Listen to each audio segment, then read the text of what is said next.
Good morning, Father Paul. I'm going to ask you a few questions for our fireside chat video series. Paul, you've been a Jesuit for quite a while. If you could meet St. Ignatius of Loyola right now, face to face, what would you like to ask him and why? Well, I think I'm not the only Jesuit who's more worried about meeting St. Ignatius in heaven than they are about facing the Last Judgment. I have no problem with Jesus. St. Ignatius could be quite demanding. And I think the question I'd ask of him is, have we Jesuits done what you hoped we would do? Are we following your path? Are we in line with your program? There wouldn't be much I could do if he said no, but there you are. That's the question I would ask. Very good. I love that. How about this question, Paul? Since you've only been here at Loyola for 7 months and during a pandemic to boot, could you share a few of your interests with everyone? What do you enjoy doing most in your downtime? Downtime. I'm a prolific reader. I love novels. I would have said binging on Netflix, but now in this pandemic, that's all any of us does anytime. And I love, as you can tell from my size of my tummy, I love eating, I love food, especially spicy food.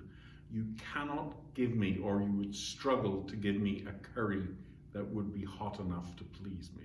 I go into Indian restaurants and I say, please make it Indian hot. I will not send it back.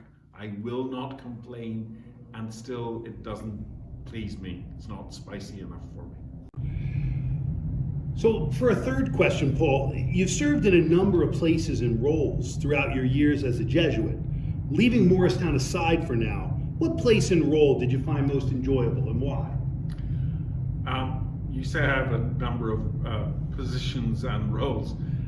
That's a polite way of saying I can't keep a job, I presume. I have communications teacher at Lemoyne College in Syracuse, video producer in LA, publisher in Chicago, and associate pastor in Washington, DC. Of them all of them had their wonderful, wonderful moments, but overall I think I'd have to say Chicago. First of all, because Chicago is such a fantastic city. I love Chicago. I loved being there. I also enjoyed working as a publisher because I was dealing with creative people all day long. And a lot of work that clergy do doesn't result in anything concrete. But as a publisher, I could look at books and say, well, I had a little hand in doing some of that. So Chicago is my number one choice.